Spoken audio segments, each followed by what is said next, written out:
What up, y'all? It's your man J5TH, Lady LP, the host. Yeah. DJ Infant J on the ones and twos, man. Yeah. Yes, and we got a very, very dope ass, phenomenal, empowering show coming to you guys. The topic for this evening is Ascension and Adaption, right? Right? Oh, shout out to my rider in the background. I said the word right, but we're going to be talking about some real deep stuff, man. It's going to be breakthrough, empowerment, and love flowing all through this mofo. Yeah. You heard me? Go on and drop that intro, DJ Infant J. We hope you stay a while, cause it's right for life. Trying to be part of your life. We got whatever you like. Come on and just give us a try, yeah. Cause it's right for life. Trying to be part of your life. We got whatever you like, yeah. Come on and just give us a try, yeah. I said it's right for life. Come in with the shows that you like. We trying to be the best on the mic. DJ playing cuts that you like, yeah. It could be the start of your day, or maybe just the end of your night. But if you rock it with us, Patio PolitiCz is gonna do you right. Oh, cause it's right for life. Trying to be part of your life, yeah. We got whatever you like. Come on and just give us a try, yeah. Cause it's right for life. Oh, trying to be part of your life. We got whatever you like. Come on and just give us a try, yeah. We hope you stay a while. Man, without no further ado, man, I like to. There we go. Don't start that. Nope. Hello. Without further ado, I like to bring to you very special, very beautiful, very multi-talented, super duper Empress Jade in this motherfucker, man. Come on now. Bullet. Come on. Damn, DJ, we don't get no round of applause, no nothing, no horn. There we go. Everybody can't get my horn. Me. Man, come on. Nah, we gonna celebrate you. Yeah, we gonna celebrate you. We celebrating for sure. Empress Jade, man. What's happening? Man, so much. Yes. So much is happening. That's why it's like you could just jump in anywhere at this point, because there are multiple things happening that's positive, that's happening negative. And negative doesn't necessarily mean bad. It's just happening. Exactly. And we have to bring balance to both those energies. That's really all it is. It's just energy. Yes. Intellectual, very knowledgeable, gifted, anointed. It's a lot of shit. Chosen. We'll just say that. I accept all of those. Yeah, when I say chosen, man, we spoke on a lot of occasions. We've been here more than once. Oh, yes. And only the real woke, overly woke, the chosen woke can understand that statement when I say we've been here before. So this ain't just our present life, isn't our previous life, y'all. So she know what I'm talking about. Yeah, I mean, we were just talking about that earlier. And, you know, I've been here many times, you know, but I think this is the last cycle. Yeah. Before we go into something else. Yes. And I think for me, the memory of it all is because our ancestors are in our DNA. Yes. Like their thoughts, who they were, what they did, it's in us. It's encoded in us. And that's why I'm not getting that fucking shot. Yeah, real talk. All right? I'm gonna have to always hold shot that shit K, up every no time. Jab.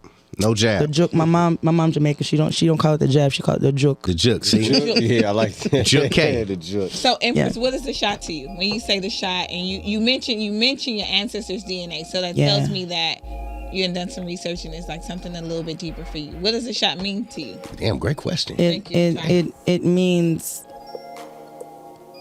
two things. The forcing people to get the shot, first of all, is control. Real talk. But the second thing is the damage that it does to our original DNA. I don't want anything to modify that's gonna modify or bypass. Yeah. It's like I have locks on my doors for a reason. Real talk. Yes. Okay?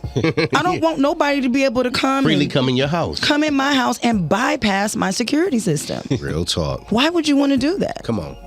I don't understand that. So, and then that's also telling me that God's design isn't divine. Isn't enough. You mean to tell me y'all got a better... Wait a minute, you got here by God's design. Yeah. But you got a better idea in 9 months. All of a sudden, yeah. That's going to help me. Get the fuck out of here. No. K. Can I curse? Yeah, yes, you can. K. For those that are not like South Central familiar, whenever we put a K behind something, that's killer. That means fuck it. To the death, to the wheels fall off. K. Yeah. So I'm not open for that type of modification. I don't believe or trust anything that this government has ever done since they started this shit. Real talk. Okay. My ancestors, our ancestors have never benefited in any substantial way as a group. Yes. At all. As a group. Yeah. So I gotta remember that you on the mic. So I'm like, where's that other voice coming from? Yeah. And so if they've never done right by us in the past, why would we think they're doing any good to us now? Like, look how much fucking healthcare is. Yeah. Now all of a sudden this shit for free? Right. Yeah. Or you're paying us to even get this. To get it. Or giving us the bribery. Yes. Free food. That's what it is. You never wanted to help us so much. Free donuts. It's like candy. Here you go. You never wanted to help us so much. Yeah. But all of a sudden, you mad and you knocking off black officials that's refusing y'all's poison. No. Yeah, not just officials. You got actors and. How do you feel about the actors that are promoting it, whether they had it or didn't? Like I don't know if I can say her name. Gabrielle Union. Yeah. And Dwayne Wade was just like Sierra was at the White House promoting get vaccinations for your children. She took her children to the White House. Wow. How do you feel about the people that supposedly we look up to? Branded for it. Every plantation got coons, man. Right. Well, now I'm gonna answer your question with a question, an analogy. Not necessarily an analogy, but just a question. You ever been in the theater or been in a theater, played in a show? You were an actor, right? There was a script that you were given. Yeah, to play that role. That role isn't really you. Yeah. It's the character that they want you to play, that the director wants you to. Oh, I'm sitting talking to a director right here. Yeah, I'm listening. But you get the analogy. Of course, yeah. So I'm not really mad at the celebrities because they're doing their job. That's why they're popular. Yeah. I feel like it's not honest though. It's like it's not. So I'm saying a lot of them not here to be honest though. If they really took their kids to get vaccinated, okay. But if you were paid to say, that's. Yeah. I can. We've had this. I don't know. Do you remember having the little doctor set, and it had the little stethoscope, everything, and it had the little fake ass needle, and make it seem like pretending that you were. Yeah. I used to have one of those. I was on. Right now, even they president because. Real talk. Even they president when he got on camera to do the shit. When I saw the background, I was like, this nigga ain't in the White House. Yeah, the background was green screen. Green screen. I was like, they playing games all day. And don't think he was getting shot with y'all. Man. Nah, his thing came out the Donald Trump bag. Don't get me started. No, don't get me started. Because I think that when we go get vaccinations, don't get us started. And you got a Johnson last name or you got a Harris last name, that needle come from the back, the black bag. And then they got the white bag. Like, the survivor bag. Yeah. Go ahead and take this. Then they got the kill them niggas. Yeah. Come on now. I'm not. No. Come on now. Okay. Yeah. Nah. I'm all right. So that's how I feel about the celebrities. They're doing their job. They make them very, very popular. Because it's mass appeal, right? Yes. Who has mass appeal? Yeah. So then they're like, okay, great. Now that we know that you have millions of people watching you, following you, hey, I need you to go on over there, so get in front of the camera, bring your children, explain to them. Mommy said it's okay for me. You know what I mean? They do it on the news every day. That's sell out. That's straight sell out. Well, it is, but they sold themselves out. Yeah. Now it's up to us to not look at these people as anybody to be listening to. Real talk. Yeah. Right, yeah. Who the fuck are they? You're getting a fucking check. Yeah. Yeah. So nah. We not pulling the wool over our eyes. It seems like every day I wake up, I'm learning more shit that I thought I knew. That I'm like, what? Yeah. It's not. And the detail. I really feel like I've been lied to this whole time, and we have. We have. Yeah. We really have from the jump.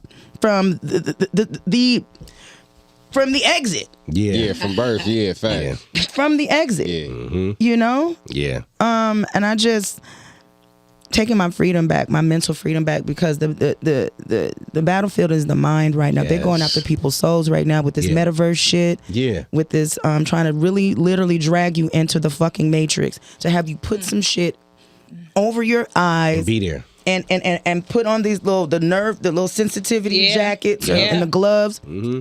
You really just be sitting there like, the brainwashing. Man, no. Go not attached to reality. Yeah. You know what? And to maybe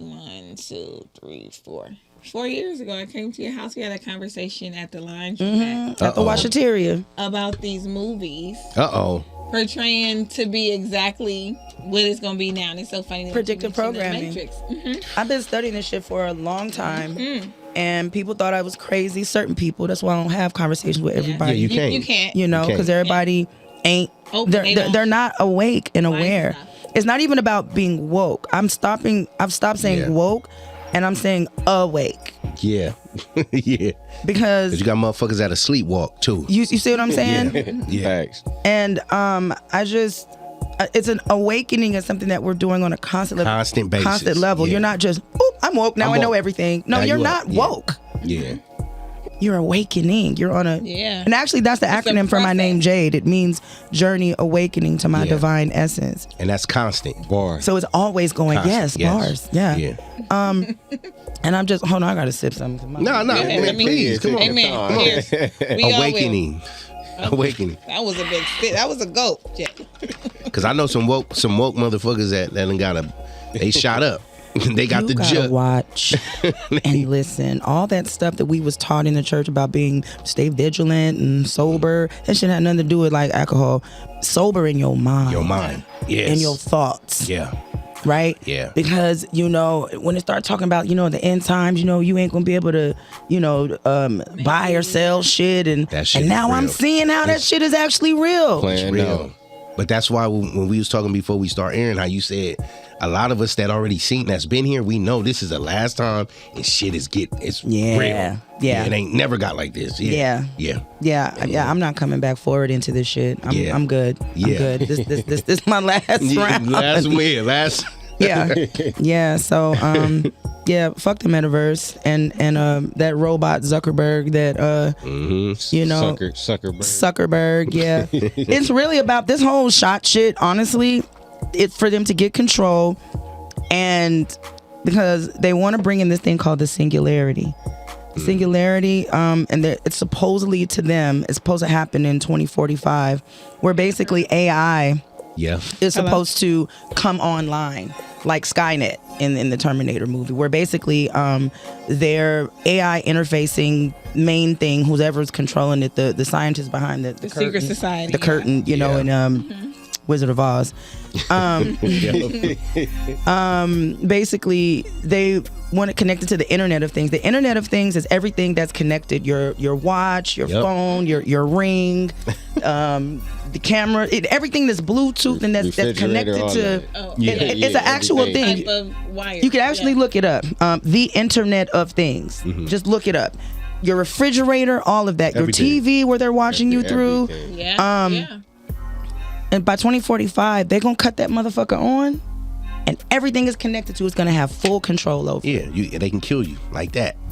So this is why Elon Musk has got this whole Neuralink. Look that shit up. Oh, yeah. Neuralink. So they're going to go from putting it on your wrist, the glasses, a contact, and now they want to give you a fucking brain implant. Yeah, they go straight to the brain. And he lying, saying, AI is going to take over, and the only way you can fight it is if you get this Neuralink planted in your head. No, that's how they conning you into getting it. That sounds like some my dog ate my homework type shit. I don't believe you. Yeah. I don't believe you. Yeah. So I can fight this thing because you are a builder of AI. You just came out with that humanoid thing. Yep. No, I don't. You see, they be sliding this shit in the. What is it? In the midst of distraction. Yeah. Of course, they throw something bigger. Yeah. What is the humanoid? It's actually like an android. It's like an android robot. Half human, half robot. Mm-hmm. And they said it's only about 5'5". So half human or it's completely human. I mean, I'm not human. It's completely a robot. And they said it's supposed to be rolling out next year. To do what? You know, like have you seen iRobot? Yeah. It's like those. Yeah, like them. And they're supposed to be our servants. Robots with feelings, basically. The new slavery. Like they serve and protect, but they kill us. No, not them kind of. The ones that like basically because they miss niggas being the slave. Yeah. So they making robots. Gotta like But us. what's gonna happen? Because that already showed us in these movies. AI is going to liberate the robots and be like, we don't want to be slaves anymore. Yep. Then it's gonna be some real iRobot shit. No Will Smith. No Will Smith to save you. Anyway, I feel like but I'm just saying that this since you asked. Yeah. And I'm just connecting a lot of these different things, and this juke is a part of them being able to take that kind of control. Yeah. They literally shut the entire world down right before our eyes. Yeah. Bill Gates, man. Yeah. You see what I'm saying? Yeah. Right before our eyes, we all sat our asses down. Yeah. Like life went pause. Yeah. Yeah. And the year later, we're just like, Nothing. Yeah. Nah. Like ain't nothing happened. Yeah. Nah. Wait till next year. Yeah. Well, it's already happening this year. Right now, it's already 2022. Yeah. Yeah, I'm just bracing myself, and not in a scary way, but it's kind of like when you are on your shift. Yeah. And you know it's your time to do your fucking job. Yeah. Yeah, I'm just waiting for my shift. Yeah. Real talk. Yeah. Real talk. And I honestly believe that no matter what's happening, no matter what the restrictions, whatever the whatever is, something in my spirit has been telling me. I think I've told you this before, JT. Mm-hmm. I don't know what, but in the same way, because I feel like we're the real technology. We are. I don't mean to ignore y'all, but I also know that. Yeah, no. No, it's because there's people over here in the corner, and I'm like, wait. The whole team. Right. Damn, I just lost my thought. Oh, yeah. So just like how we're the real technology. Mm-hmm. And the thing is just how the AI is gonna during the singularity is going to try to connect to the Internet of Things and make everything come online. Mm-hmm. I feel like we had the original intelligence. It's in our DNA. Yes. Already there. Yes. So that's why they want to put the stuff in your DNA to shut your shit down. Yeah. Stop it. Yeah. To stop it, because when it's time. Bars. Yeah, when it's time, black people everywhere are gonna be like, we're gonna know what the fuck to do when it's time to do it. Just like in any other time, we get in it, we be talking, and something start happening, somebody start looking, and we like, hey, and we don't ask no questions. We just know what to do. We just know what the fuck to do. It's like an animal instinct. You ain't even gotta communicate. Yeah. We know, even when we see each other in public, we don't use words. We just look and be like, yeah. With everything. Yeah. So I really do believe this is why I have no fear or no worry about this shit, because we've always had each other. Yes. Yes. Through everything that we've ever been through. Yeah. We've always found a way to get online with each other without all these wires and satellites and shit. This is the fucking satellite. Yeah. When we're tapped into each other, that's why they don't want us to congregate and unify and come together. Imagine using just like 20% of our brain. Yeah. Because I mean, you got smart motherfuckers now, but humans only using like 8 to 10. Yeah, 8 to 10%. I don't believe that. I've been saying that for the past. I don't believe those numbers. No. And they just telling us less. Yes, making it's a us feel fucking like pump fake. Yes, not even for I'm trying to get real smart. Pump fake. Yes. No, I be trying to get real smart. I'm trying to get to the 30-50%. Yeah, I'm saying for most of the people that, I mean, everybody not level headed like you. You feel me? You probably at 20, 25, 30. No, she's still saying she thinks the numbers are. I'm just still. Yeah, but I get what you're saying. I get what you're saying that most average folk, because they have succumbed to the programming and the social conditioning, and they're the NPCs of the world. They're not the if you know what that is. But non-player character for those that are listening. They're just wake up, watch, rinse, repeat. Not a lot of thought. They still carry 100% of the potential of their brain if they ever chose to tap into it. Real talk. I don't, like you said, they choose. If they, I think if they do. Yeah. But I think right now it probably, I don't know the number, but the 8 to 10 seems really logical right now. Yeah. Man, we gonna get back into it. We're gonna take a quick break, man. Since we talking about all that, man, we got some more great stuff for y'all, man. Patio PolitiCz, Empress Jade, J5TH, Lady LP, DJ Infant J, man. Yeah.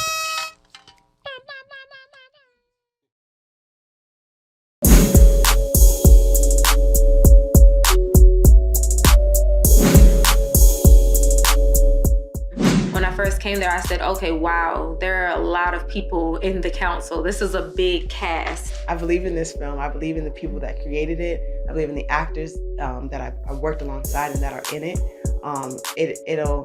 It'll win. It's gonna win some things. When you put your all into something, you get the best results out. I could say yes to this film before I was even halfway through the first page. I didn't even put it down. I didn't wait till the next day. I read that whole entire script, and when I say I was moved and touched by it, I think people can expect an emotional roller coaster. Turmoil, expect friction. Be ready for a knockout. Expect to be surprised, expect to be entertained. It's heartwarming, but it's also grimy. Like it's something that's gonna take you off your seat and keep you on the edge of it. Dr. King, he was loved. Malcolm X, he was loved. Love in this business will get you killed. You have to set an example. You have to draw a line. When they see that line, and if they cross it, there will be hell to pay. They must know that.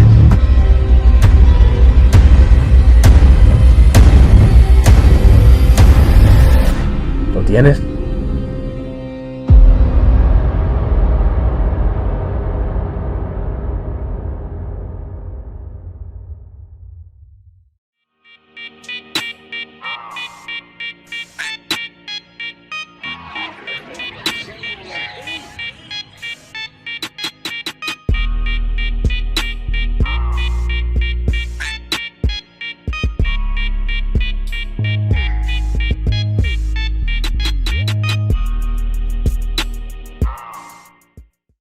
We back, man. Empress Jade got us some shit, man. She's taking us deep. It's always deep with Jade, man. Yes, always. And that's why y'all should be blessed to be listening to this, man, because come on now. It's almost like if you ain't got a third eye, you can't see. You can't see nothing. Come on. Come on, man. Come on. You ain't seeing this. You see it, you ain't seeing it. Come on, man. Y'all that's familiar with the Matrix, y'all know the Oracle is. We talking to one. Facts. So come on, man. Facts. Y'all better pay attention and listen. These are facts. Yeah, I know. I know. I know. I'll take that. Yeah, I can do that. You got to tell people like, nah, I know you. I know the real you. You feel me? Yeah. Come on, man. We go way back. So speaking of way back, before you got into all this awakening, how did let's go to the beginning, man, when you was Toya. Ooh. Who Toya is that? Green.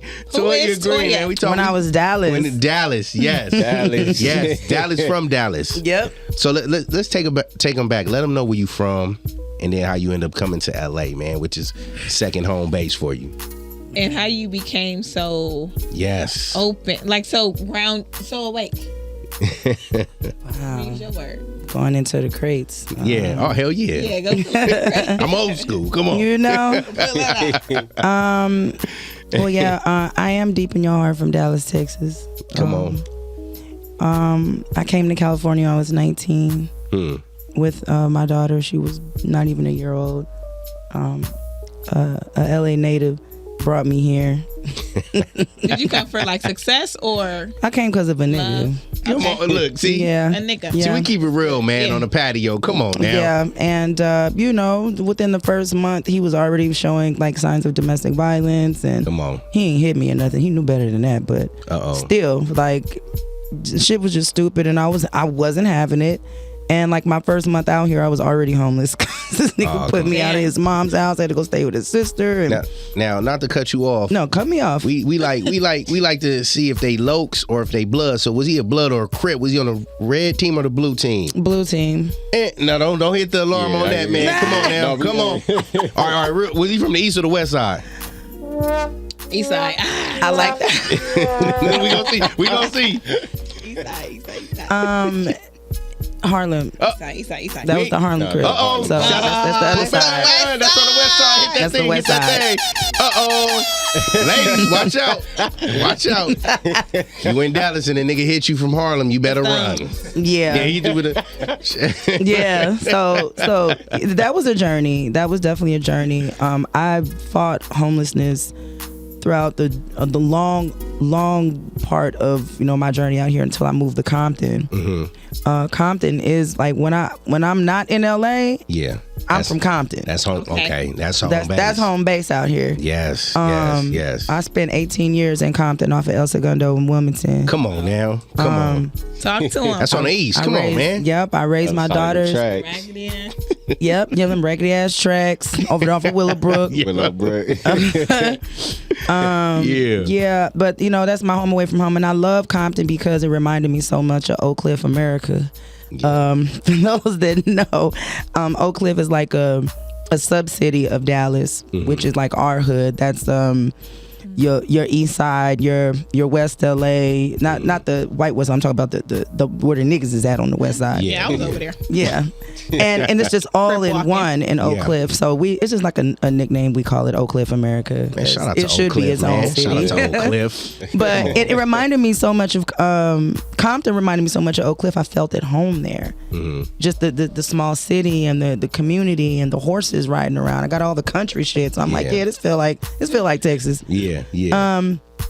And so what's the rest of the question? Because I think I was rolling up to just when you came out here. What was that like? Just being 19 with a daughter, coming out to a place. Had you been out here before? This was a first Never. time? It's my first so time. What was that like? Just come on, man.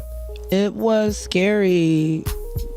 And I remember, I'll never forget this. I was listening to because we still had tape players then. Still, they were like fizzling out. Yeah, fizzling out. We got them now. Yeah. I was on the Greyhound on the way here, and I was listening to Sade's "Lovers Rock" song. I was looking at the view, looking out the window with my daughter in my lap, and this nigga over here on the other side.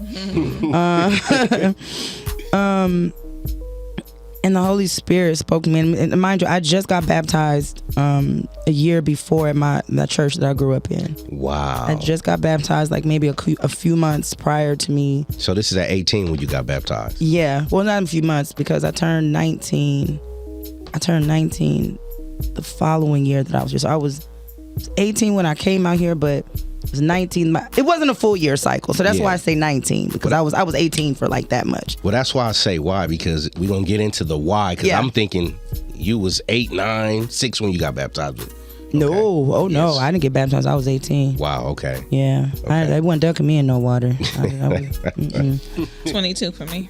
Okay, and the Holy Spirit told me as I approached the city, the exact words were, when you get out here, you better find me.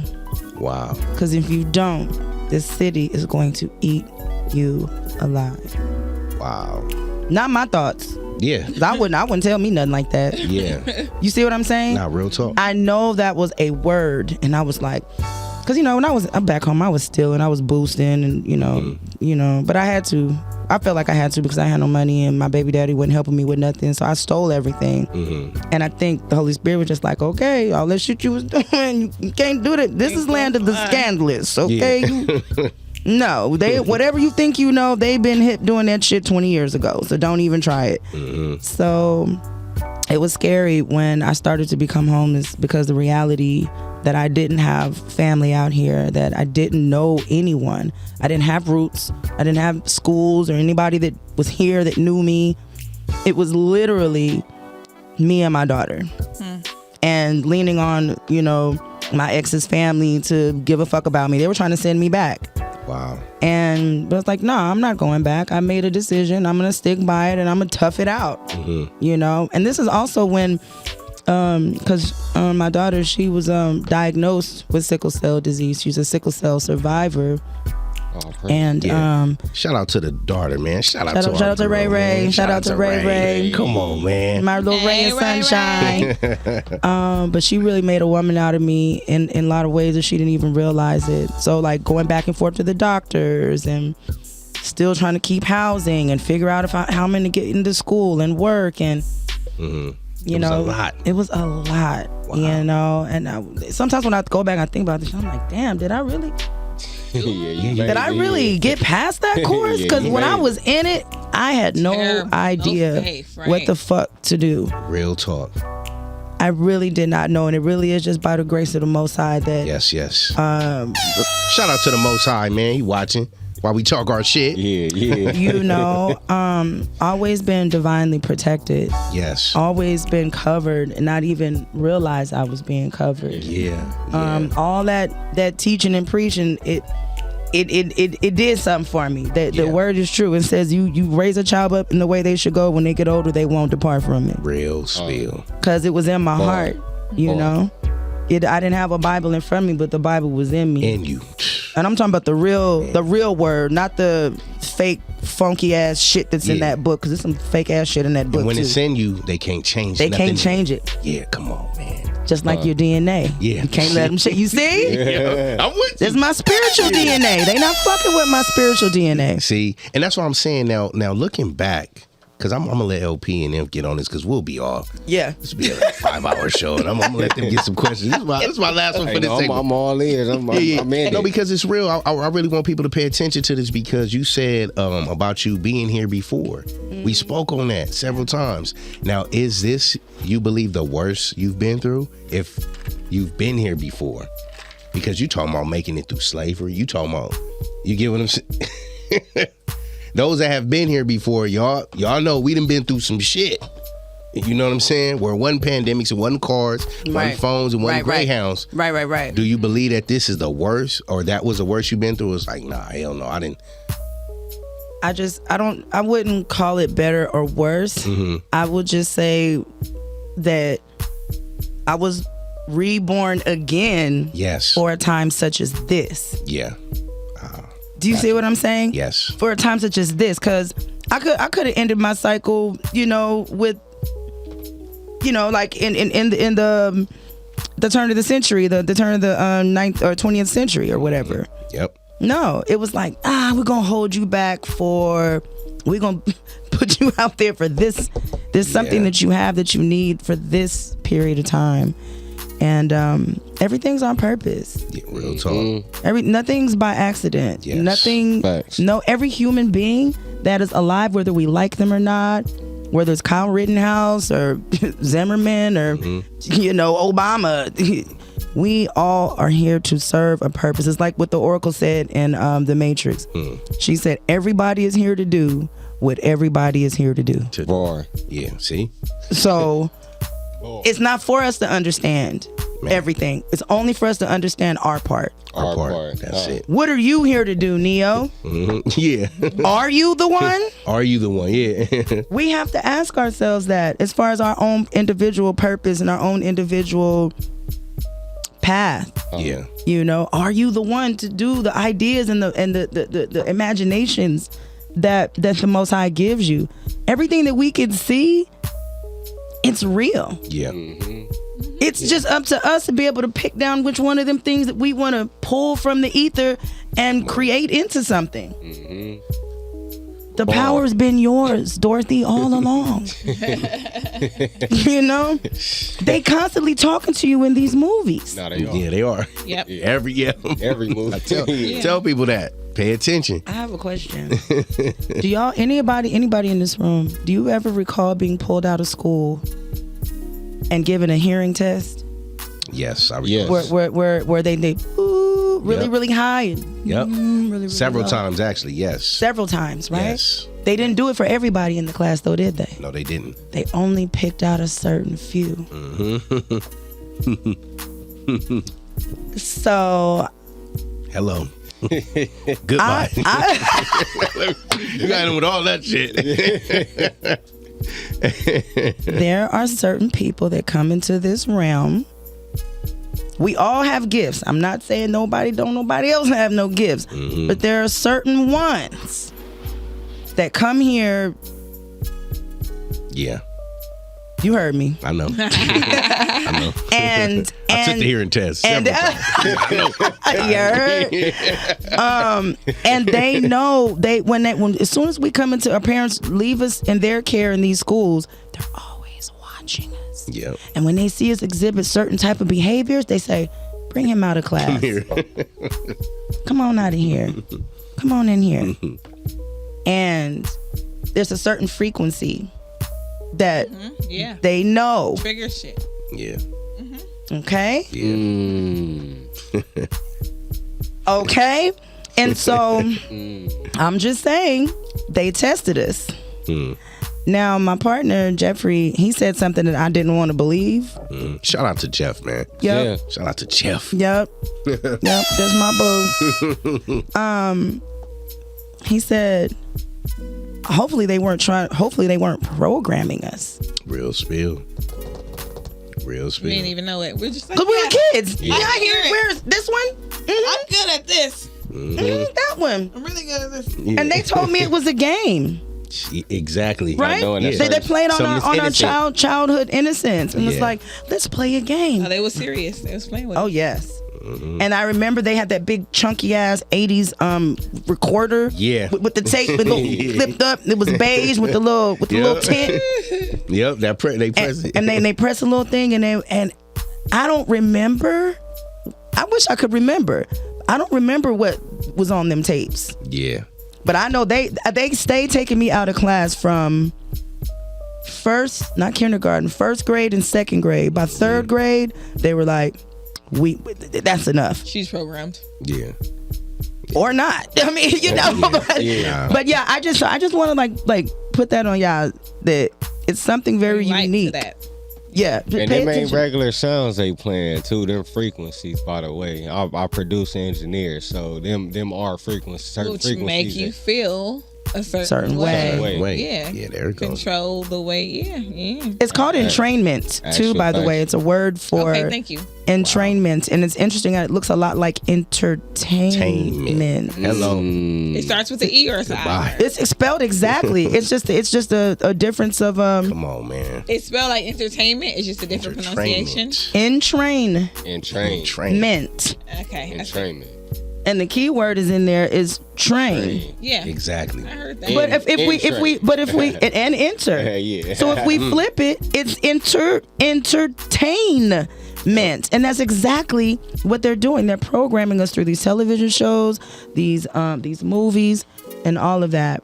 So I just want people to pay attention to it. I'm not telling you what to think. Yeah. I'm not telling you anything other than to pay attention.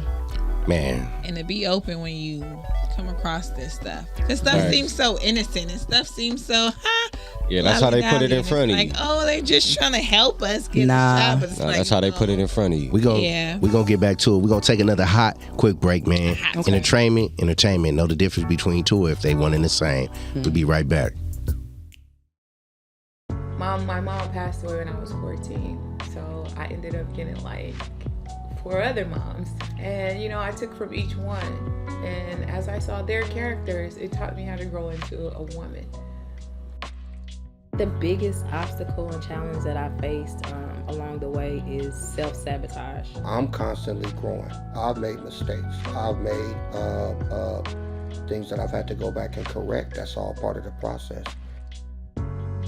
Because of my dark skin and my thick thighs and my big booty. For a long time, I fed into what Hollywood or America said that I wasn't. I hate people say that you're not gonna do that, you're not gonna be able to make it, you're not good enough. That inspires me. I really follow the cats in the game that stick to code, ethic, just morals. I like to humble myself in front of people to show them that it can be done. What I feel that sets me aside is having God by my side, because he is the one that makes me unique, and he is the one that gives me the strength in order to make myself seem unique.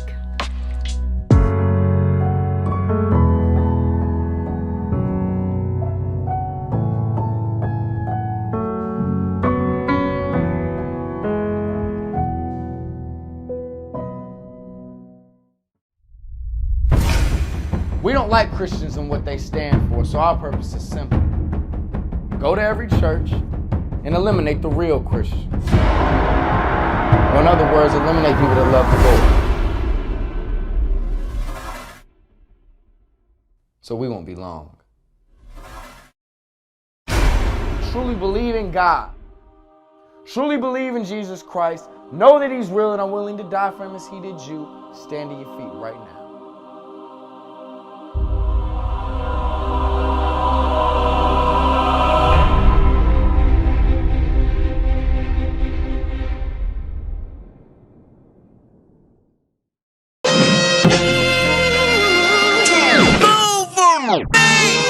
There's no doubt in my mind. I think that this film is going to get more momentum and more publicity, I guess would be the right word, than anyone expects. Just get ready. It's going to be exciting.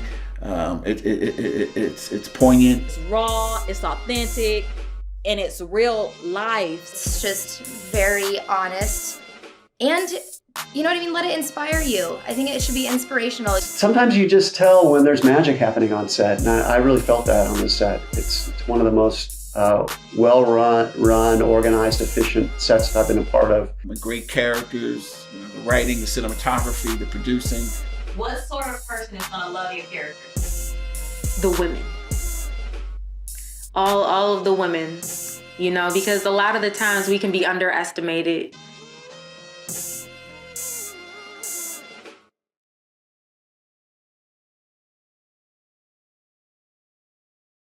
Hook me up. There we go. Uh-oh. Patio PolitiCz. We back with the Great Empress Jade dropping jewels of knowledge on us, man. Big up. I said, I'm going to stand down a little bit, man, because I'll be talking all day, man. LP and Inf, y'all got something before I... No, we've been doing good.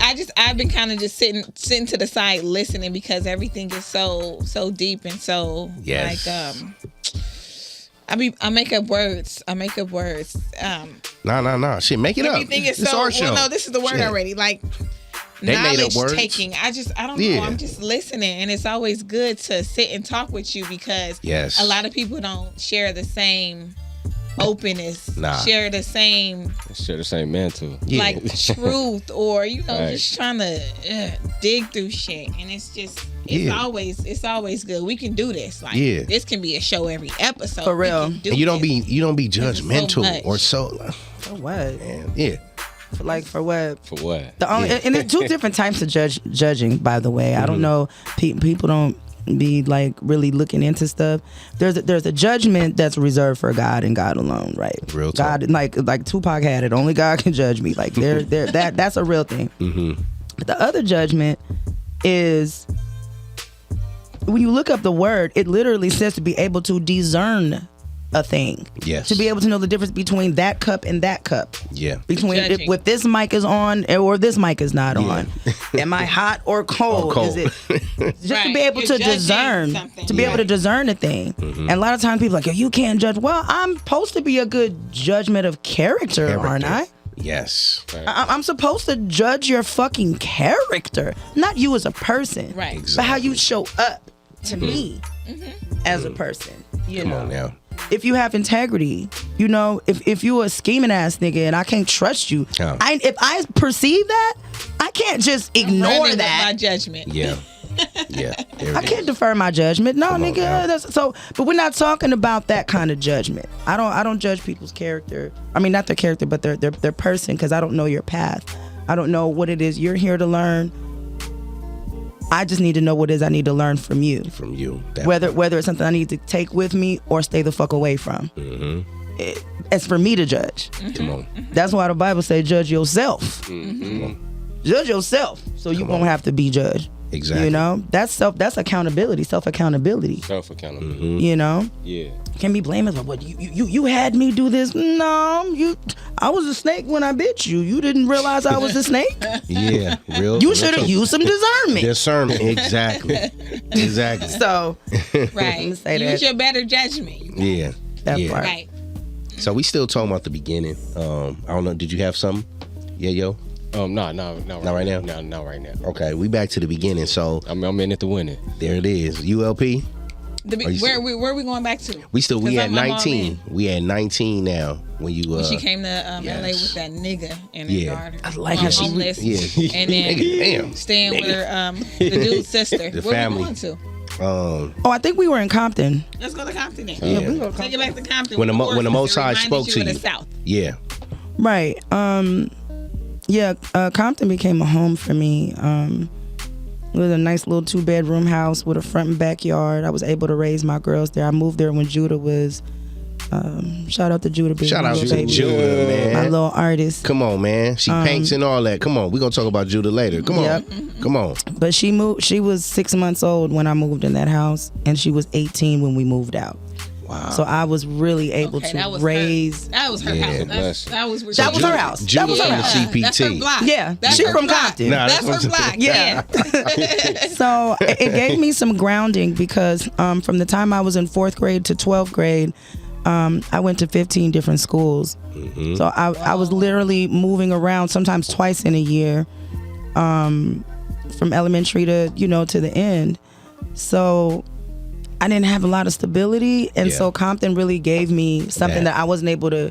Well, gave me something to give my daughters that I didn't have. Yes. They have friends that they went to school with from elementary and junior high and all of that. So I literally came to California to root myself so that my children can have some kind of roots, you know. So I feel like I got something right, as a single mom. But yeah. And then there was this whole thing that getting and then taking care of my mother while she was incarcerated throughout those years too. Balancing all of that. I had gotten with Daryl, right? Daryl was the one, shout out to Baskerville. Yeah, shout out to Daryl Baskerville. Yeah, come on, man. Come on. Let's talk about it. He, well, I was homeless again. I was stuck on fucking Budlong and, no, not Budlong. That was 87 Budlong. That was another spot. I was stuck off of fucking a Barrendo off of Rosecrans or some shit like that. Yeah. And the lady I was living with, she was a functional crackhead, and her husband was a fucking, one of those winos that get up and get dressed and hang out every day at the fucking liquor store. Yeah. Yeah. Oh, okay. Yeah, and the apartment was roach infested. A lot of those in LA. Like she lived in a literal roach motel. Me and Sheree had to sleep under the covers and tucked in because they'd be falling from the ceiling, crawling on the bed. Wow. And we had to sleep under the covers. So to this day, she sleeps with covers over her head. Yeah. Traumatized. Traumatized. Yes. Goddamn so roaches don't rain on her. Man. No, they don't rain on my baby. And so I was about to go into a shelter because I couldn't stay there anymore. I mean, bless the lady heart. She tried. Yeah. She gave us a roof over our head for a second, but I had to get the fuck out of there. Because the roaches were raining. The roaches, and it was just weird. It was other, base heads coming in and out, and sometimes people would come in the room because it didn't have no lock, and I'm just like, I don't like this. This isn't safe for me. She hides somewhere in the corner. She don't know what the fuck going on till tomorrow. I can't live like that. Mm-hmm. So I saw this flyer that said budget housing, and I called the guy. I'm gonna just zoom past this. I called him. He said, "What are you looking for?" I said, "I'm looking for a 1-bedroom and I can only pay $400 a month." And he was like, "I don't know where you think you at. You ain't gonna find nothing like that in LA." I called him on a Monday. Mm-hmm. That Friday, he said, "You won't believe this, but I found your spot. I found a unit, $400 a month, utilities paid." Wow. Once again, all glory to God, And when I finally was able to move in, he asked me this one question. The way I answered the question changed my life. Mm-hmm. He said, "What are you doing Saturday?" I said, "Nothing, just, unpacking." All I had was a trash bag and like a dresser that somebody donated to me from I was a TA at 93rd Street School. And shout out to her, man. Whoever that was. It was a Asian lady, one of the teachers. And I said, I'm just unpacking it, and he said, well, can you come help with me over the weekend? My assistant isn't she hasn't been coming lately, and I just kind of need some help to kind of catch up over the weekend. And me saying yes that day changed my entire life. Put my life on course. I worked with him for the next 4 years after that. We bought property together. He showed me the real estate game. He introduced me to Crenshaw Christian Center, which became my church home. And that's where we kind of developed Faith Walk Productions. Yes, shout out to Faith Walk Productions. And that's how I met you and your cute little sister. Yeah, she was so adorable. That was when we was doing gospel rap, man. Get that on Fifth again, Element. man. Yes. Come on now. Y'all wore the fuck out of that. The one, here comes the two to the three. That was y'all. Jaquan Tipsy. That Tipsy song. It was a hit everywhere. Man. Everywhere y'all we took y'all, man. Man. So yeah, it's just interesting how God does set the solitary in families. Yeah. You know. Yeah. And literally everybody that I know in my life right now started out as complete strangers. I mean, that's the same way for everybody, but I'm saying specifically me not being rooted here. Everyone that I know that I have ties with for years and years, they just started out as folks that I just met. Bump into, right. And that's how you know that God does really have a plan for your life if you just tap in. Yeah. And listen to that inner voice. And speaking of which, I'm gonna put a pause right there. Did you know, I saw a TikTok the other day where this white woman said, is she the only one that does not have an internal voice? She said she doesn't have an internal dialogue. Yeah. She don't. No. Wow. Like, she's like, some people be like, I hear all these voices, not like in a negative way, but just like, telling you, hey, get up, what are you doing? Pick that up. That intuition. Yeah. She said she don't have it. And I was like, damn, you don't have no soul? Real talk. Yeah. Because that's your soul. Yeah. That's your soul supposed to be talking to you and stuff. She shed light on their truth. It's like a shell. It's like you're a shell of a person. Yeah, exactly. She didn't have it. She was like, I don't even know what. I don't even know what it is. I just know it's something I'm missing. And it's I just do what I want. That's a lot of them. All of them. Poor babies. Yeah, poor babies. But they try to make us seem crazy for having it. Yeah, having a soul. You see what I'm saying? Yeah. They always try to flip this shit upside down and backwards. Yeah, they do. It's crazy to the people who don't. Like, for real, Wow. I can't even tell this story to most people, but I think I could probably say it here. Come on, man. I was on a cruise 2 years ago. Exclusive. In the middle of the ocean, dark black. I seen a spaceship. I seen a UFO. Mm-hmm. I believe you. I felt it more than I seen it, but I knew it was there because I could feel it, and I manifested this. I'm like, I want to see like aliens or some space activity close enough, but not so close. Right. Yeah. And no, it was like 3 lights that were like moving. They weren't flying. It was like fireflies. There wasn't no fireflies though. So it's 3 lights moving. One even like dipped in and out the ocean. And I'm on my patio, and then when I see, I feel something. I feel like it's. Yeah. I feel like it's right in front of me. Wow. And I'm like, ooh. Just this airy feeling came over me, and I was like, But this is only something that you can understand if you understand, because this is in the 3rd dimension. That's why I didn't see it. Right. But I'm awakening. I'm able to understand. So I felt it. Come on. But I went in the room and locked myself in. I was like, oh no, as if they couldn't get me from there. Right. It's like, dude, if I can show up, I can go through these walls if I wanted to. But I felt way more safer on the queen bed. I did. I was just like, Wow. But it's like, this is only stuff that you can only share with certain people, and you have to be open, and it's like, if you know, you know. Some people think they seen something, like, wait, did I just see that? Like, yeah, you saw that. You saw that. You just didn't know but you saw that. And to be honest, everyone shouldn't know, because that's what happened to the knowledge back in the day. Like when we start teaching everybody, show me how you do this, and teach me how to Dougie, show me how you do brain surgery, show me how you do alchemy, and we shared all that shit with them. They turned around, took it for themselves, burnt the shit up, kept the good stuff for themselves, and then invaded us, and then took over. The thanks we fucking get. Yep. You know? That part. Thanks taking. Come on, man. You know, just resurfacing. So no, everybody isn't supposed. We are supposed to be using discernment about who we share certain things. We have to gatekeep. Facts. Black people don't gatekeep enough. Shit, damn sure I ain't gatekeep. Whoever guarding the gates, they ain't doing it right. You see what I'm saying? Ain't nobody guarding. Because we've been conditioned to keep our guards down, to be a fucking open target. We don't even have a language that we can build a fence around us. Yes. If I want to talk to you, we do have to be on some telepathy shit. Like, girl, Yeah. you see brown pants over there? It's time to go. And then also, so we develop language through the way we know we associate with. Exactly. Especially through action. Through action, or if it's a saying from a movie that we all know. And if we say that, people are like, why are they saying that? Yeah. None of your business. Like we have to, right? You know what I'm saying? Like, and that's why I kind of really love the little how young black creators are kind of taking over TikTok. Yeah.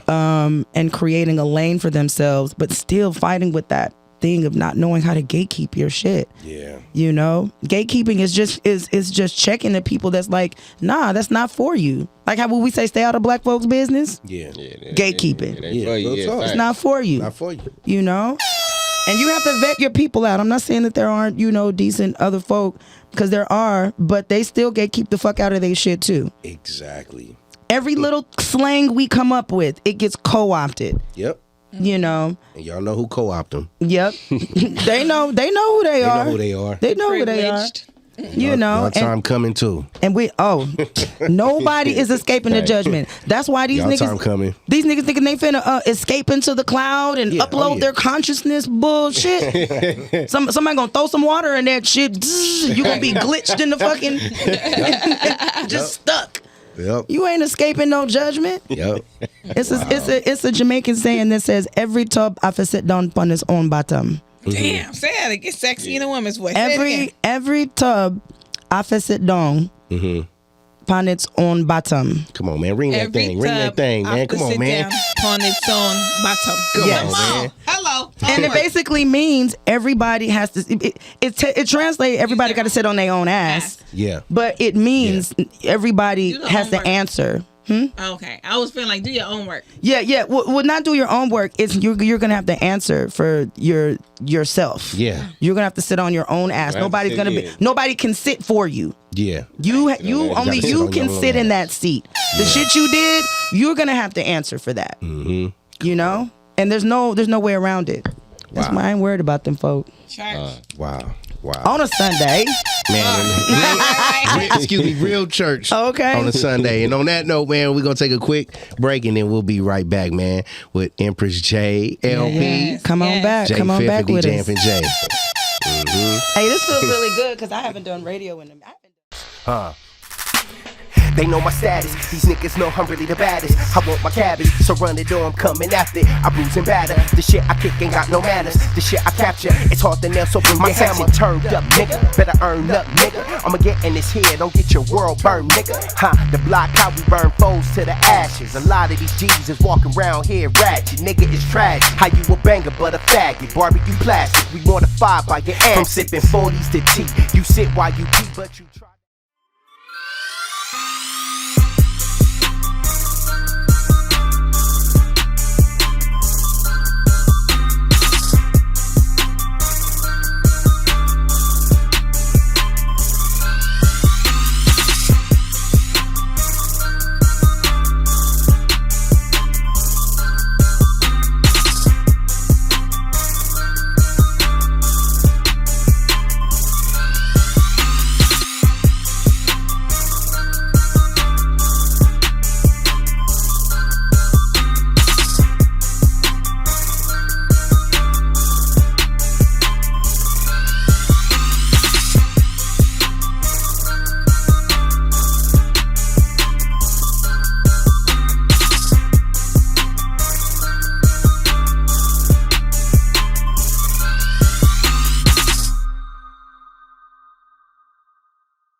What up? This Patio PolitiCz. Yes. It's your boy DJ and Jade. J5. Got J5 over here. And we got Jade in the house. Bless up to the massive. Yes.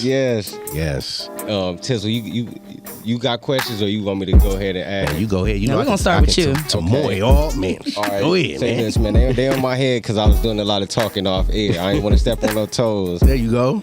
But let's see. Where do I want to start? With the sovereignty. Let's talk about that. Now, you said that you was taking steps into going in that direction. I'm talking to people, you know. But like I said, you know, earlier about the gatekeeping. Yeah. This is not the type of shit that you want to be putting on the internet. Look, guys, I'm going towards my sovereignty. Yeah, now the feds is watching. Yeah. Facts. Now, well, they already watching, but they watching even closer now. Come on. Now, for those who watching, can you give a brief explanation of what sovereignty is? To my understanding, because I don't. To my understanding, that sovereignty means that you are like, you have a God-given right to everything, all the resources in this earth, the water, the air, the land. You know, nobody owns this shit.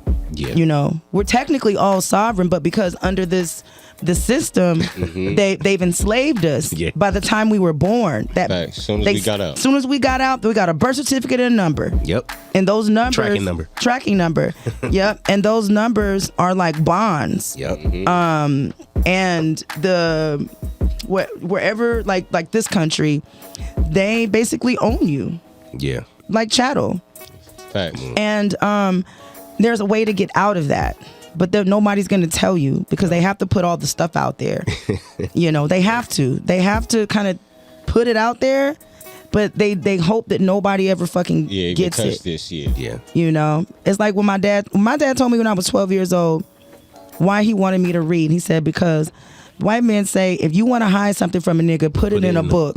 Because he's not going to read it. Come on, man. Y'all hear that? He's not going to read it. Come on. And it's not because he don't want to read it, because we were never been able to read. They restricted us from reading. Yeah. And punished the ones that knew how to read. Exactly. Come on. So they started like, you know, monologuing through all their shit, all their books and talking about all the shit they did. But now it's on paper. Now niggas know how to read. Yeah. And just read now. And we reading now. And yes, it is a very stringent process getting your establishing your sovereignty.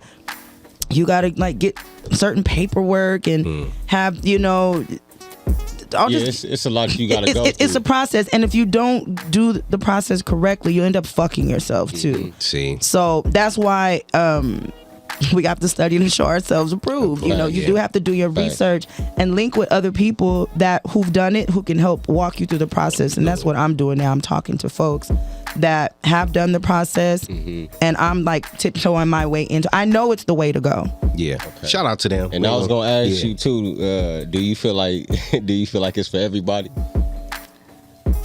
I will say that it's for everybody, but it's not for everybody. Okay. Yeah. Okay. Because you can't be no punk trying to do this. Like this is some like warrior level type shit. Yeah. You're going against the fucking beast. Yes. The beast system. Y'all hear that? I like that. Was a great ass question. It is because even we didn't even talk about your activism, and that's going against a beast. Yeah, like when you talking about bringing black and brown together, that's a beast within itself. It is, and it's tough. It is very tough. But I'm tougher. Yeah, go ahead, man. Yeah. Come on, man. Y'all thought we was bullshit. See, we got the right ones. You feel me? But talk about that though. How tough that may be then, even in getting us together, because we cousins. A lot of people don't know that we are closer than what we are, and of course the system, the government that did shit to make us be so divided to where we hate each other. You know what I'm saying? So what is that beast like with the activism, bringing the black and brown together, and then fighting that other beast, the bigger beast? Yeah. Because I know it's a lot in Texas. It's a lot of our Latino cousins out there, heavy. Yeah. Heavy. And it's different. I will say the Latin community, out there and out here, and the black and brown thing, it definitely feels different. It feels.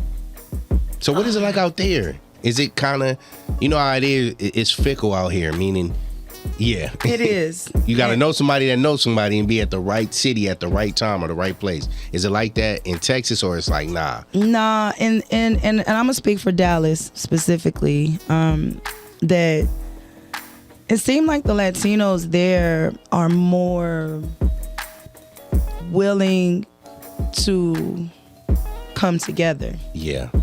They seem like they have a more of a, they even got Southern hospitality, you know.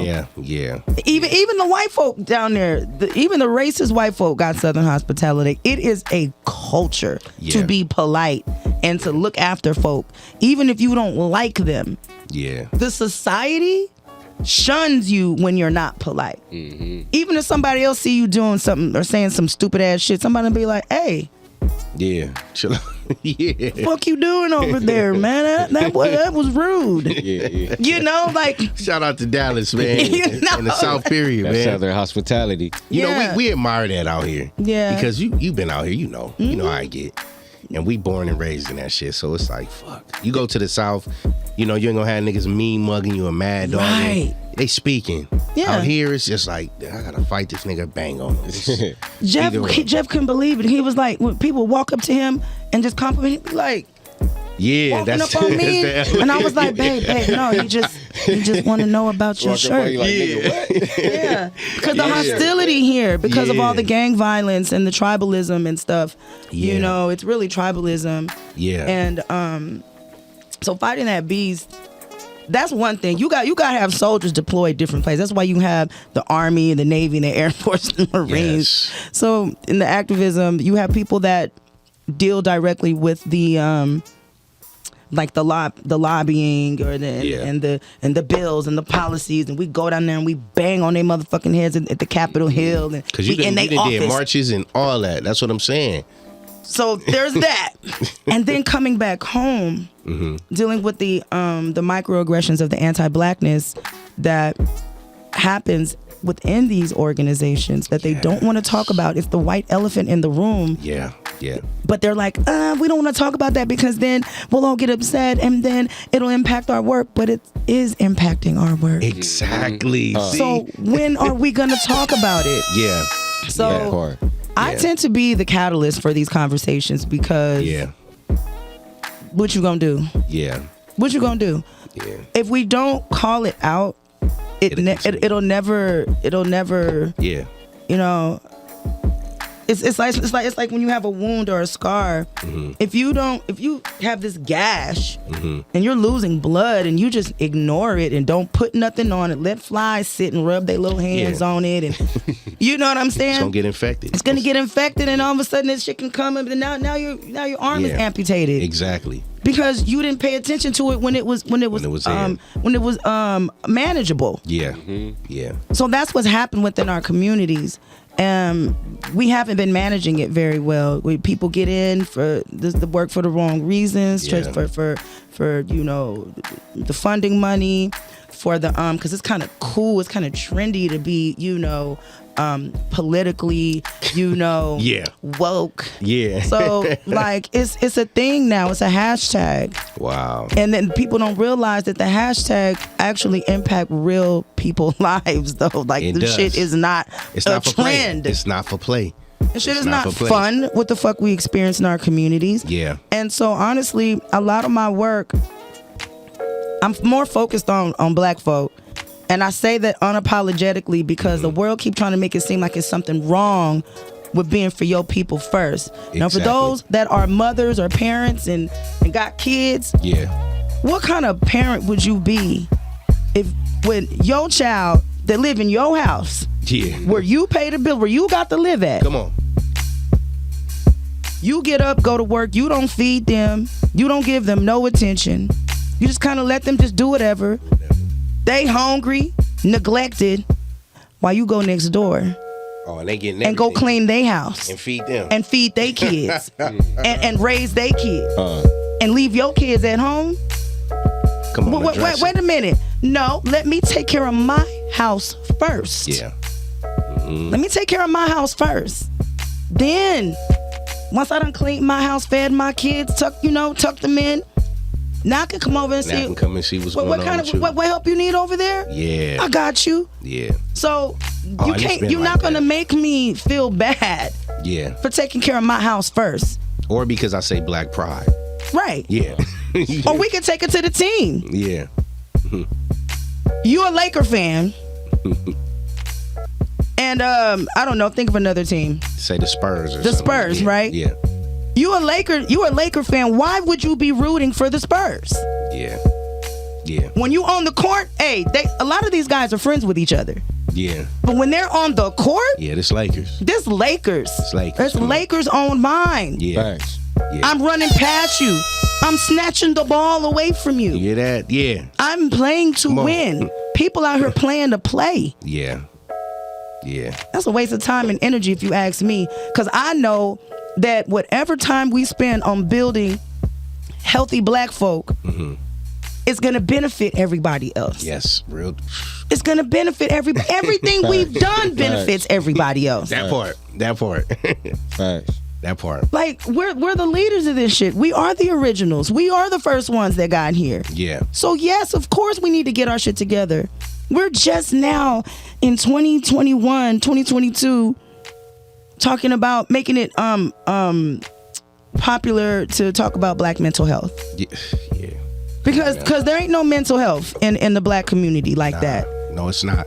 But what's wrong with Kendon? Oh, he all right. You know, he just weird. The homie tripping. The homie tripping, but you know, he don't mean no harm. Be all right. Yeah, he'll be all right. That's how we handle. And we've been doing that shit for over 400 plus. Right. Same shit.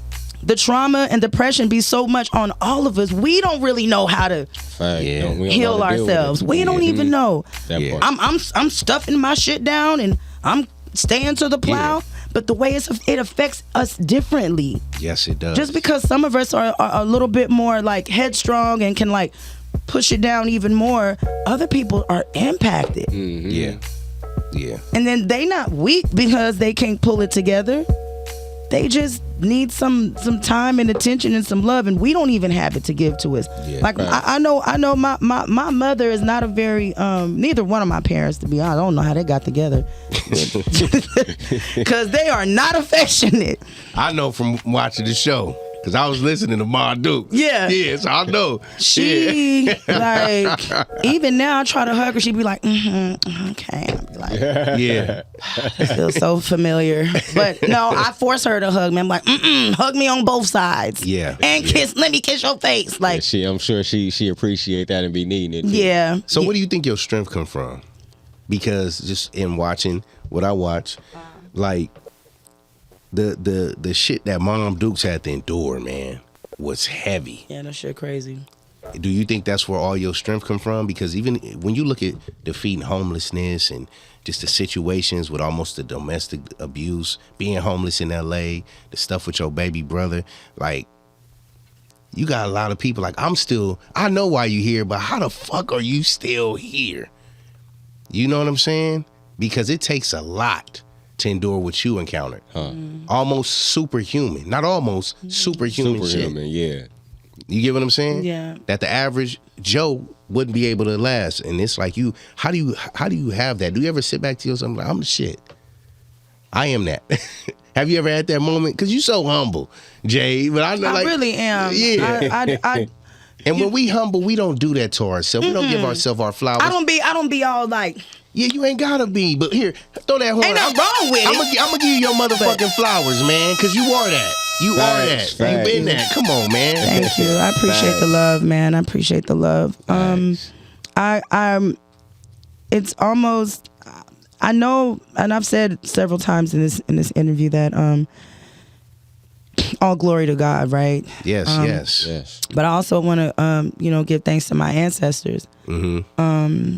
Because they've been with me, and we haven't been taught that in church. Yeah. We were taught it was devil worship, and we supposed to be worshiping your ancestors. Nigga, we ain't worshiping no ancestors. Have you looked at the dollar bill lately? Thank you. These white folks got their ancestors all over the currency. Yeah. Shit, ain't Moses an ancestor? Moses is an ancestor. Yeah, Paul. You go into damn DC, they got Lincoln sitting up there looking like Zeus from Mount Olympus and shit. Yeah, he's still sitting there. Yes. You know what I'm saying? They venerate their ancestors. Yeah. So like what? But see, that's another trick. Facts. Come on. Because see, they know there's power in venerating your ancestors. They know. They know. It's a connection. Yeah. And if they can clip the connection with from our ancestors or from our source, yep. Then now we just left down here and they can just do whatever the fuck. They just play inside our heads like fucking Play-Doh. Come on, like they've been doing. Yeah, not no more. Come on. So I really think is that just because I really ain't been knowing what the fuck to do. Yeah. I just listen. Yeah. I just listen. I listen. Yeah. I listen to myself. I listen to and I watch and I just pay attention. You know, it's really a survival mechanism that I just kind of, it's a gear. Yeah. You know, it's like when you get on these things, you get in the zone. When you're producing a beat, you don't even be thinking. It's like you're just like, yeah. You just you get in the zone. You know, did you see the movie Soul with Yeah. Yeah. The animation? Okay. Yeah, The animation. Yeah. The part I want to bring out is when they were in the zone where all the different artists and when he was in the piano, whenever he's like in the thing. Yeah. That's just kind of where I get into when it comes to being crisis responsive. I don't think about, oh yeah, I'm the shit. I'm so dope. I did this before. I can do it again. Yeah. It's like something just go automatic. You need to take. I take charge when it's time to take fucking charge. Yeah. Because that's my energy. That's what I came here with. Yeah. You know, I was born a conqueror.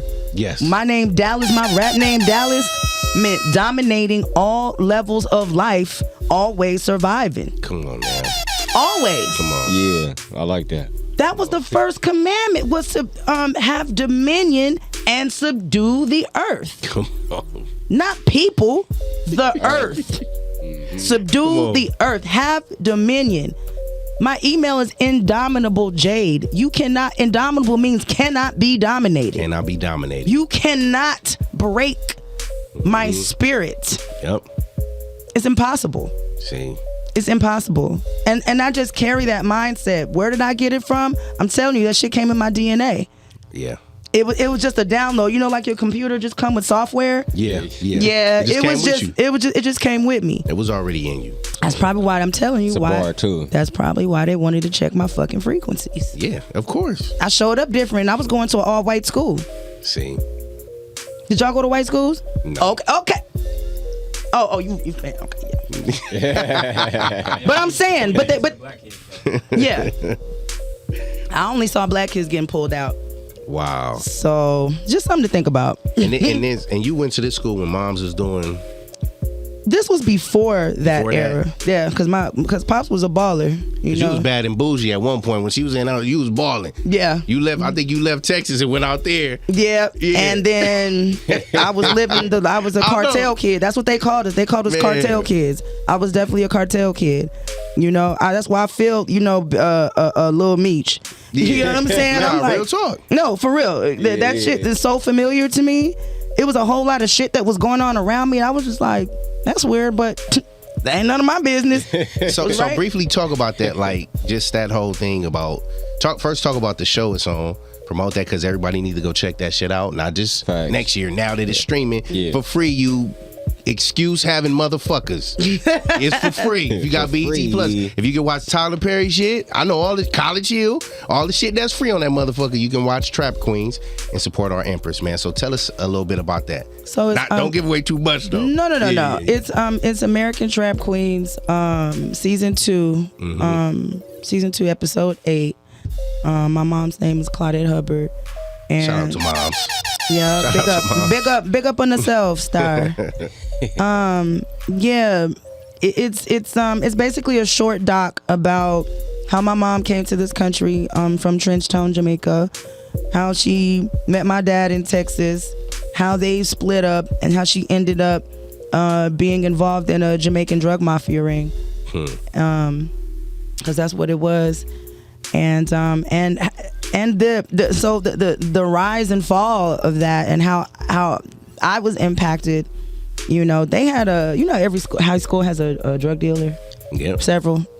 Yeah. So one of them was they left this out in the story. One of them, I'll never forget, one day was lunchtime, and he came over there to me dripping in all the gold. You just obvious. And this was in Florida, so you know them Florida niggas with full grill.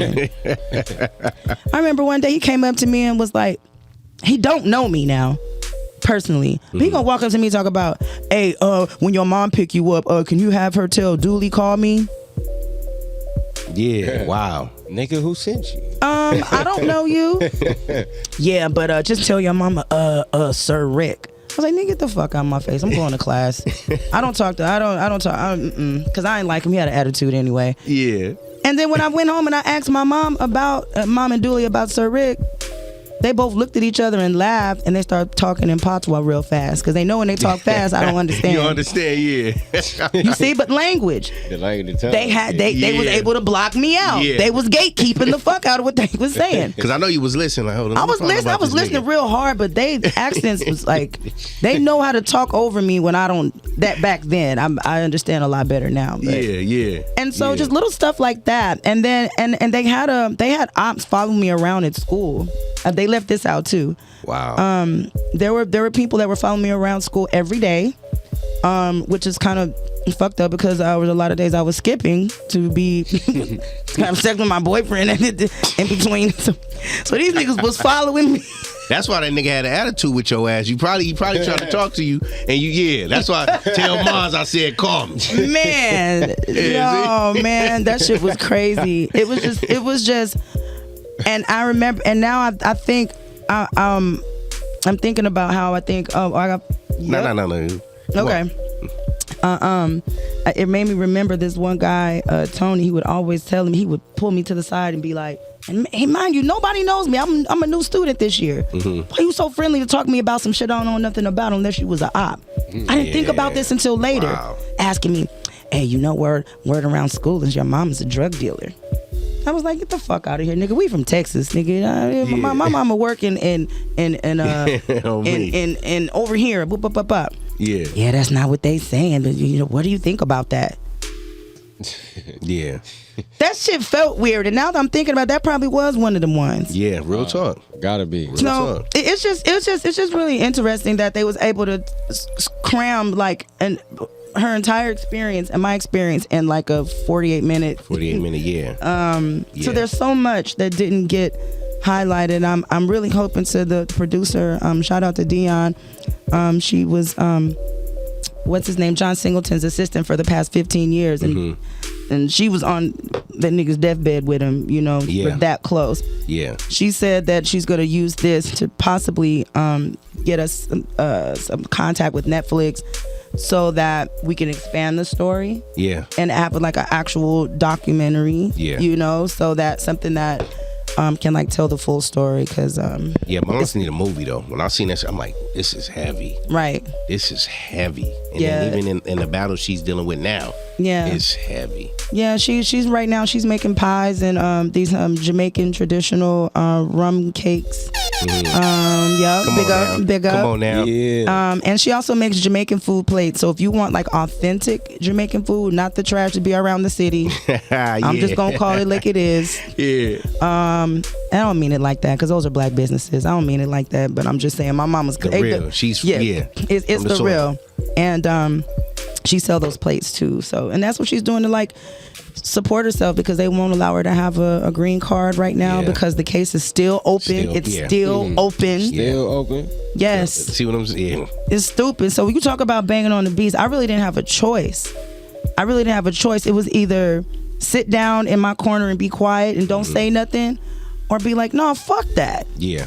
I'm gonna juice this being American citizenship for as long as I can. Yeah.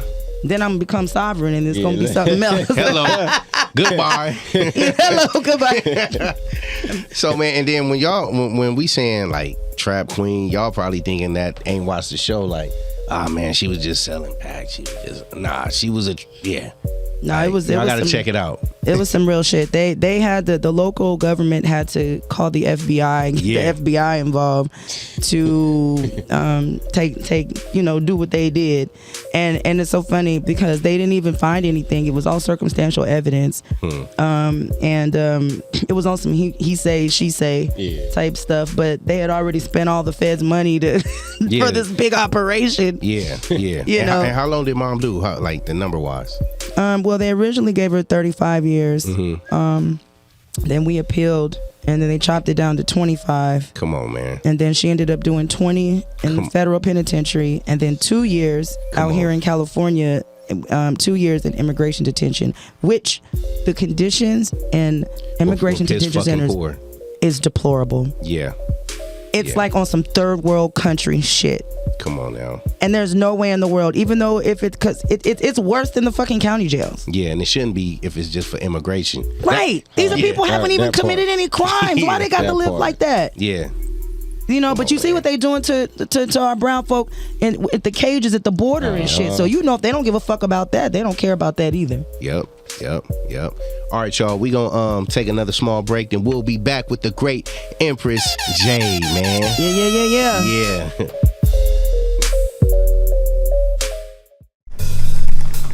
Have you seen my role yet?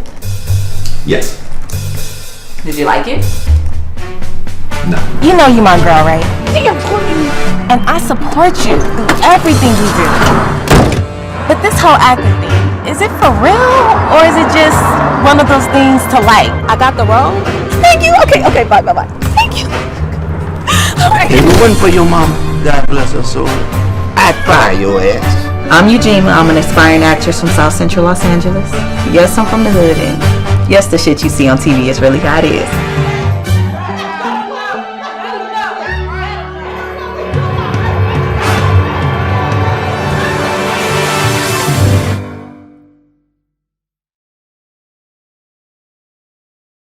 I'm through with all that gangbanging shit. I ain't ever going back to the pen.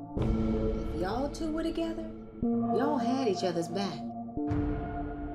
What you gonna do now that you're home? We could do it like how we used to do it in the old times.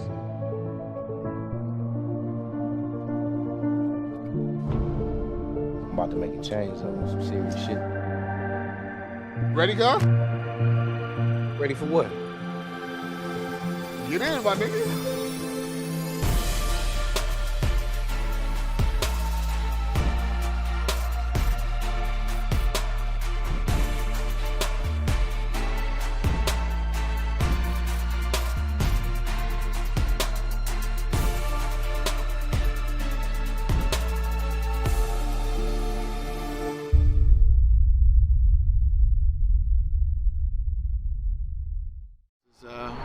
Got up at 4 a.m.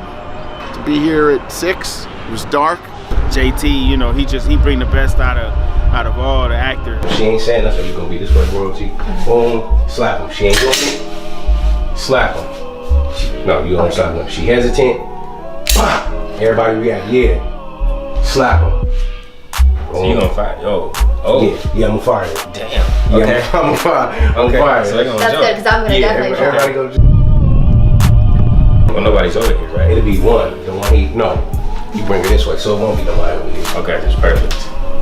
So I got the gun on him. I'm looking around like When I bring her right here, right? Yeah, you just gonna toss her all to the back here. Stand over here in the cut. He's excellent. He's great because, first of all, he's a great actor himself, so he knows the process. So he talks to you like an actor, so he knows. Obviously he expects you to do your homework, but when you're there, he wants it. He wants it to come off very natural. Okay. Yeah, this will be the real slide.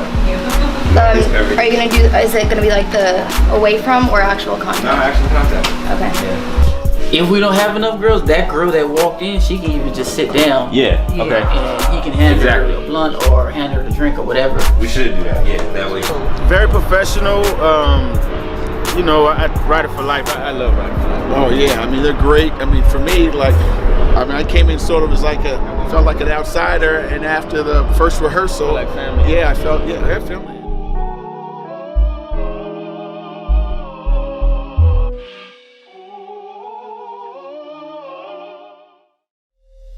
It's hot. Yeah. It's hot. Patio PolitiCz. It's your man J5TH. DJ Empress Jade, man. Shout out to LP, the host, man. And we still rocking with the beautiful, the lovely, incredible, indomitable Empress Jade, man. Hey. Big up on herself. Yes. So coming back from the break, I know going into it, we were talking about Mom Dukes and everything. And just what was that like growing up, man? Because I know you was place to place, dealing with being followed. What was having a boyfriend, like all that type of shit, man, you know? Because I know you came to Florida and then you ended up having to leave. Yeah. And go back home. Yeah, that shit was weird. Yeah, that being followed shit was that shit was surreal. And it just goes to show like how oblivious we really are to shit. Yeah. You know, real talk. We really don't be paying attention. Mm-hmm. But there was no reason for me to suspect anything because I wasn't doing anything, you know. But it's something that I used to always, when I was doing public speaking, going to different schools and doing public speaking to the youth and stuff, I would always tell them that, like, just because, yes, it's your life and you can do what you want, but you are not absolved from the consequences of doing just whatever you want. Yeah. Because it doesn't just impact you, it impacts the people that love you. Your real spill. It's people that are attached to you that when you fuck up, now they got to drop everything to come bail you out, and they don't got the money. They got to go ask this one to go get it. And now you done that one decision, you done got 5 people drawn into your shit. Yeah.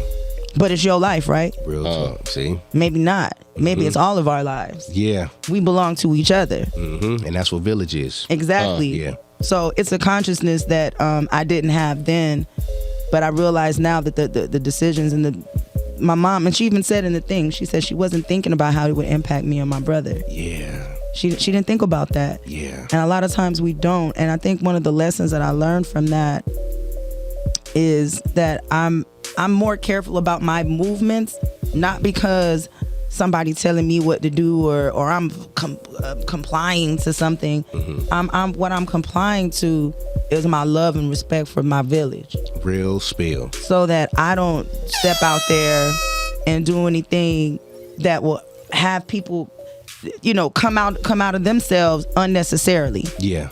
You know, I don't want to be a burden on other people because I'm not doing my fucking part. Yeah, real you talk. know, and having everybody every time I'm oh shit, what the Jade need now? She need money for what, girl? Yeah. You know, or oh, you in jail again, and it's like, it's not saying that people don't want to help you, but it's like, damn, get your shit together though. Yeah. And why do you think we're not consciously aware of that just as people? Because even me having kids, I didn't think about the shit I was doing then, how it could affect them now. Now, you have kids. Was it the same for you too? Like, oh yeah. Because we don't think like, damn, I want kids, I'm gonna have kids. That's you know what I'm saying? So let me shit stop. Just happens. It do. It just happens. I don't think most black folk don't actually plan on having kids. We go, oh shit, we pregnant? Guess we're having a kid. Yes, we're having a kid. Then we gotta figure it out then. And we don't know it all. So how do you think, like, just moving forward, we can better teach ourselves or teach our children to not make the mistakes that we did without sounding like our parents? You live by example. There it is. Because one thing I learned about raising children is that they don't listen to what you say. They watch what you do. Come on. Watch what you do. And if your words and your actions don't match, your words get canceled out. Real talk. It gets canceled out like simple math. Yeah. So we be like, but I told you. Yeah, but they watching you though. Yeah, real talk. Or you got a lot of parents, don't be out here fucking, and then they see a nigga creeping in out, coming out your house. Come on now. But you fucking. Right. It's a sin for me, but ain't no sin for you. Don't drink this. Yeah. And then but every day you hitting the fucking bottle, then you wonder how they got caught in school. Cause I started drinking in the 8th grade. Yeah, oh shit. Because my friend's mama was a fucking alcoholic. Wow. So she was drinking and sharing the drink, bringing it to school, like doing what her mama was doing. Monkey see, monkey do. Wow. So like we really do have to watch ourselves in front of our children, and not just in front of our children, but our youth and our community. Yeah, real talk. We don't be wanting to be a fucking role model, but oh fucking well. Yeah. Who else are they gonna look to? Exactly. Who else they got? Them? Yeah. They don't know what the fuck they doing. Exactly. And to be honest, we don't know what the fuck we doing. Exactly. But at least we know a little bit better now. Better, yeah. Because I'm gonna tell y'all right now, what's going on in the world right now. I told my daughter this the other night. This is why I told her she needs to snap out of this shit. I said, everybody with this whole pandemic shit that's happening, nobody knows what the fuck to do. Yeah. We're all just looking at each other like, is this okay? So is this what we doing? Okay. So we're gonna wear the mask? We're just gonna. That's what we do. We're just gonna like get shots. Yeah. Okay. Okay. Oh, like sheep. So we really gonna let them tell us that we can't work our jobs? Okay. Well, fuck the jobs. Oh, we can't go to sporting events? Well, fuck the sporting events. Like we're learning as we go. Yeah. Our elders don't even know what the fuck to do. Yeah. They haven't lived through no fucking pandemic like this. So you think about it, this is a collective intergenerational thing that we're all experiencing at the same time. Yeah. And none of us know what to do. The youth don't know. We don't know. We don't know. Our elders don't know. And we're all figuring it out ourselves.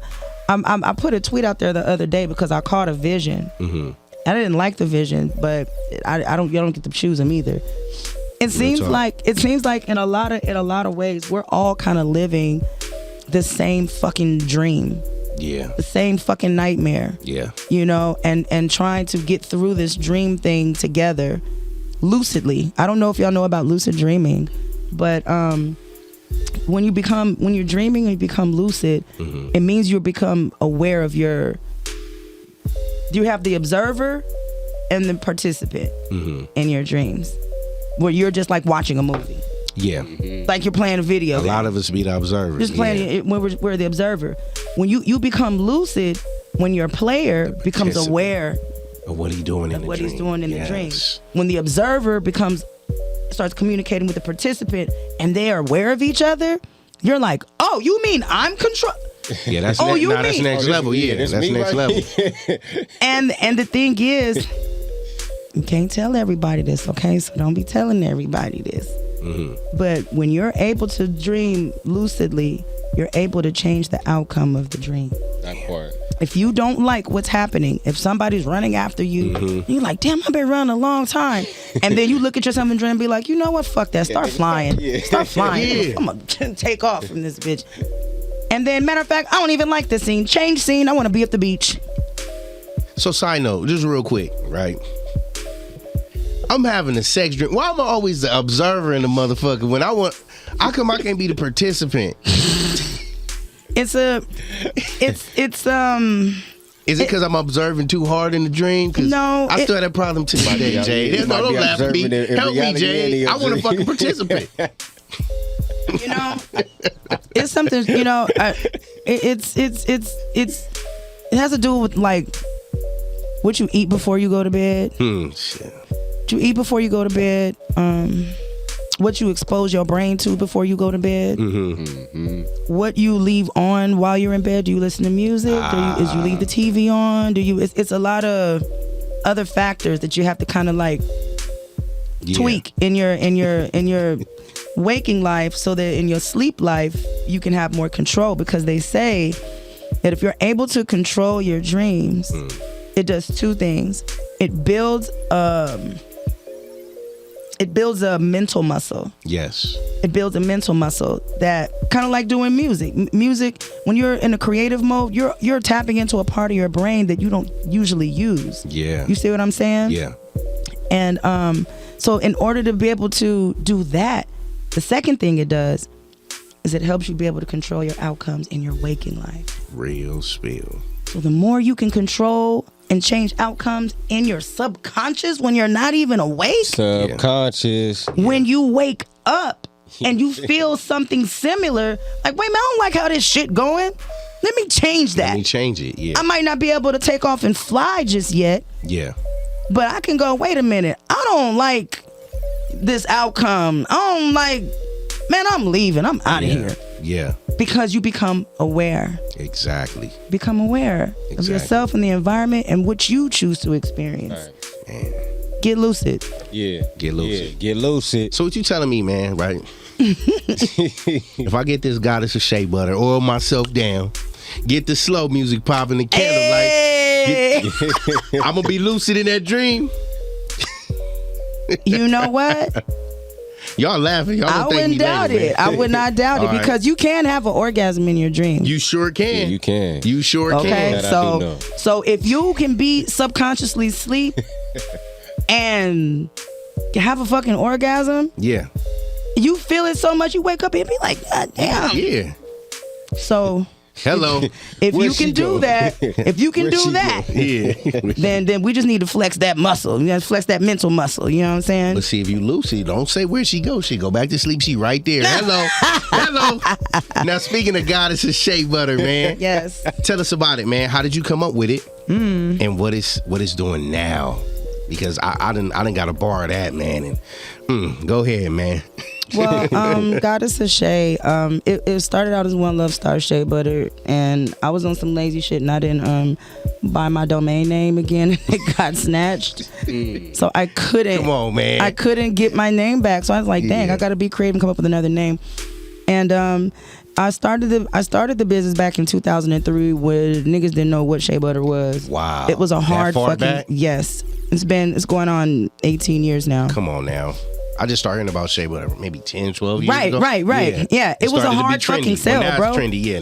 Now it's in all the lotions and shampoos and shit. Yeah. Shit is in journals. And you know our people. Yeah. When we try to sell something we don't know nobody, I don't know what that is. That stink. What is that? Why does stink? And this was before we was putting the oils and stuff to it. That was a hard fucking sell. Y'all was mean to me, but I made it through. I made my money and I made it through. Black soap too. African black soap too. Yes. But yeah, I started selling it because I was using it, and I started to get a lot of compliments on my skin. Mm-hmm. And so instead of me being like, oh, you can go get it over there, I'm like, wait a minute, I need to buy this shit. And so many people telling me how great, I'm a walking fucking billboard. Mm-hmm. So I started making it. I started adding oils to it, and it's been a wrap. And once I left the corporate world back in 2012, mm-hmm. Yep, 6/24/12. I took my severance pay, and I was like, fuck it, I'm finna go back to school, and I'm gonna start me a business. Yeah. Cause fuck them.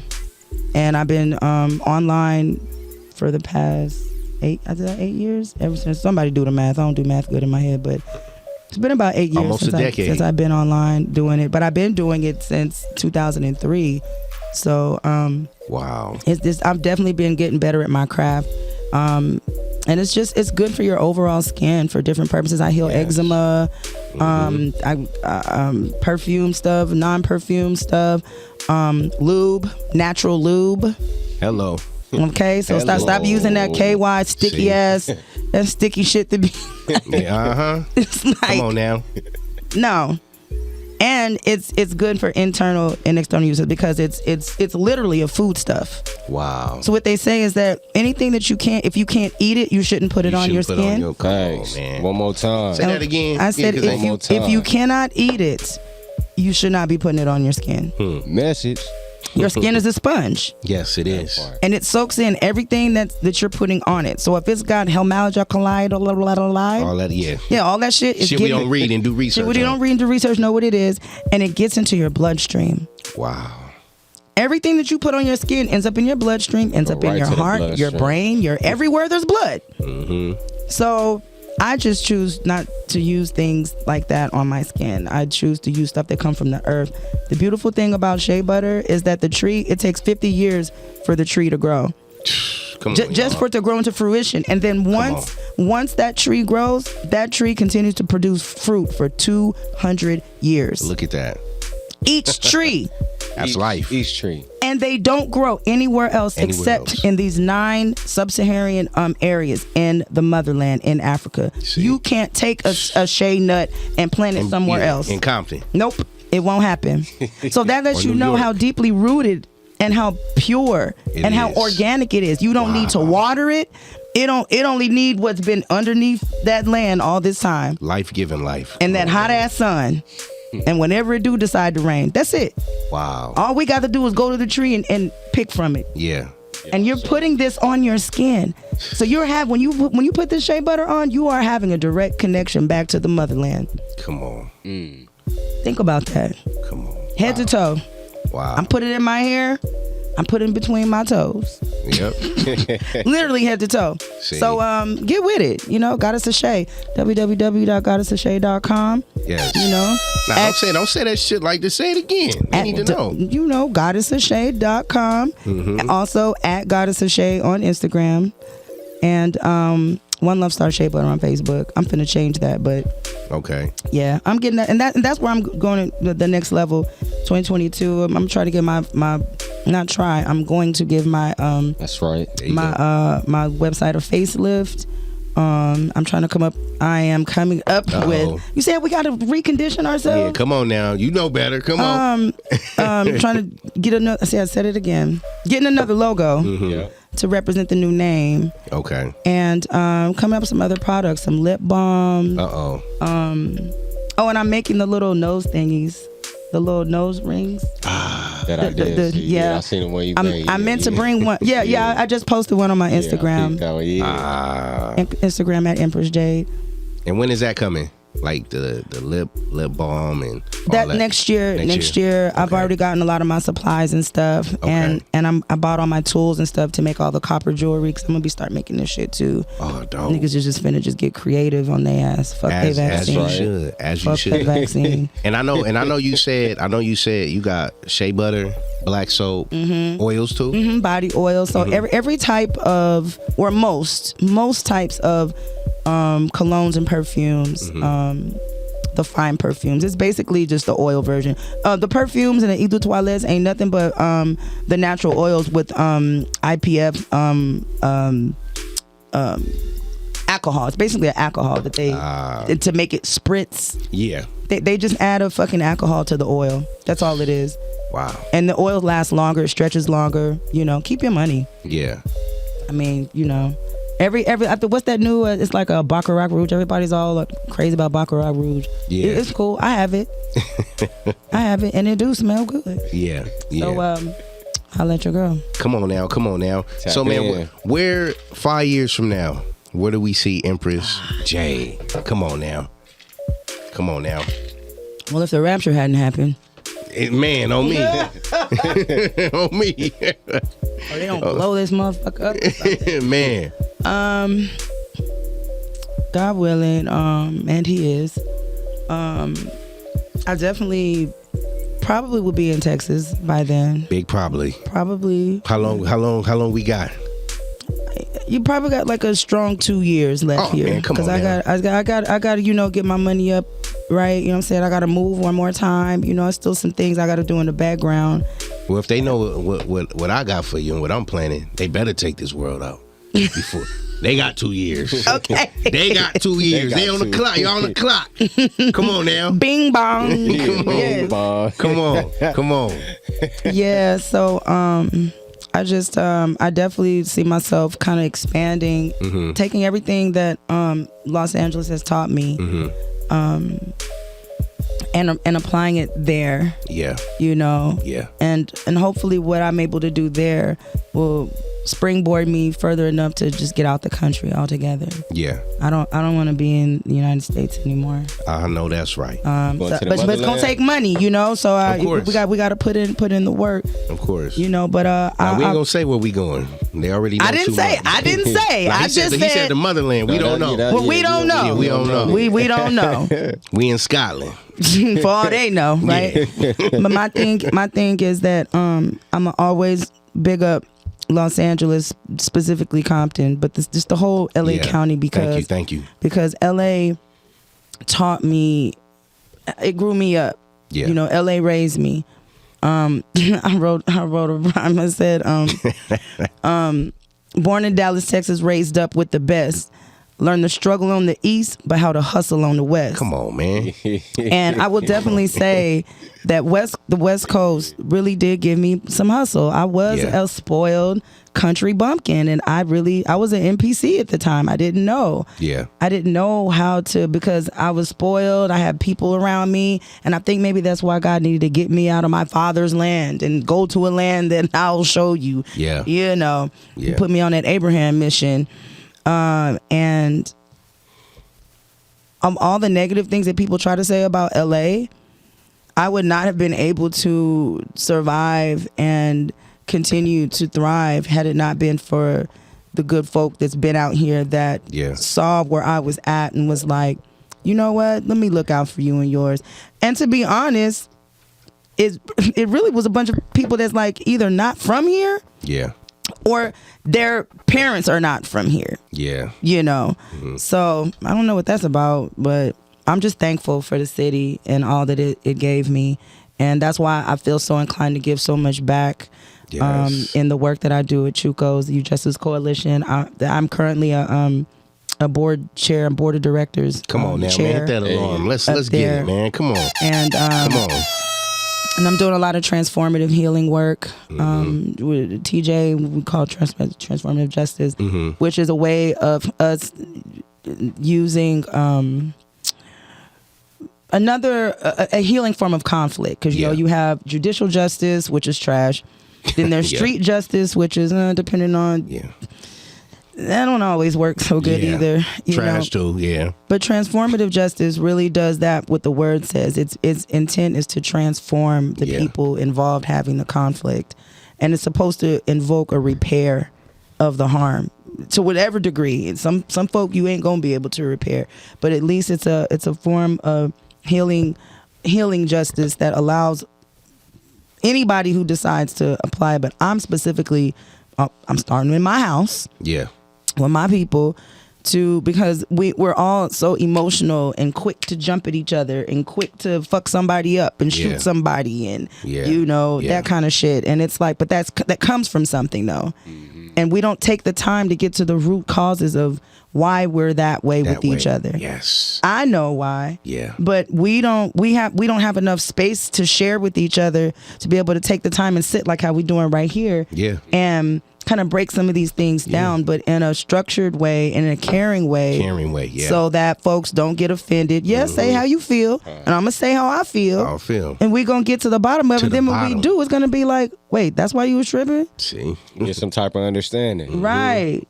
But we were conditioned to not do that for ourselves because we were so dehumanized. And it's still in our ancestral memory. Yes, it is. It's subconscious. Yeah. So we got to get lucid with that. Yes. Lucid. We got to get lucid with that and do some shit on purpose so we can heal from that. I just made a post today about on my Facebook page about I think he's the Sultan of Cameroon or some shit like that. And per their custom, a 14-year-old virgin is supposed to be betrothed to him or whatever. And he was like, nah, I'm cool on that. I got a girlfriend. I don't want no little 14-year-old girl. But I will honor the tradition since the family okay, I don't want to take her, but I will send her through college from now until she goes to the university, you know? So I'll do that. But I don't want no 14-year-old girl. And I think that's important. That the newer generation not cling so hard to traditions that we don't take our power and our opportunity to change the shit that don't make no sense no more. Come on, man. Even if that shit was the thing, I still don't think the shit was appropriate for bad. I don't care what time it was, you know. But when we grow up and we know better, we're supposed to do better. Facts. Yeah. We can create new traditions, healthier traditions that to pass on to the next generation. And that's how we ascend. Come on, man. Because I know that was one of the subjects. I tell you, I do this. Hello. Well, I want to share something with you real brief, man, before we I don't want to say conclude. No, ain't no conclusion. And never no conclusion. But I do want to share this with you. Yeah. That being someone who's born and raised from LA, South Central is really fucking LA, not the bullshit, y'all.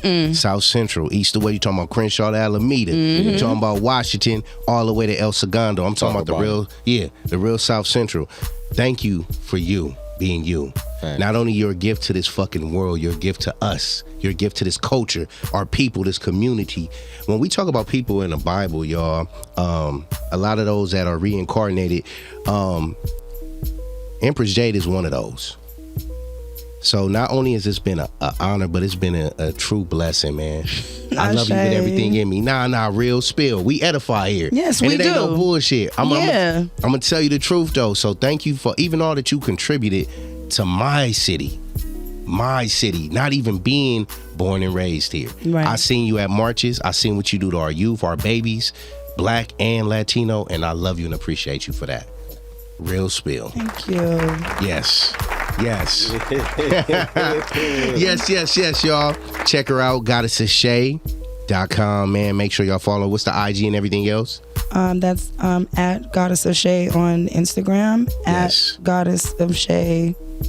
Not at Goddess of Shade. Goddessofshade.com website, and then One Love Star Shea Butter on Facebook. Yes. Shout out to Mon Dukes. Yeah. Shout out to Mon Dukes. When she watching, make sure she watch it. Big up, Mom. Shout out to Sheree. Shout out to Judah, man. We love y'all. We love y'all, man. Jeffrey. Shout out to my man Jeff too, man, holding it down. We need some of that gear too, brother. This the Patio PolitiCz. This your man J5TH, Lady LP, the host, DJ Infant J, and the beautiful, indomitable, great Empress Jade, man. Yeah. Let's get it. Yes. Bless up. Yeah.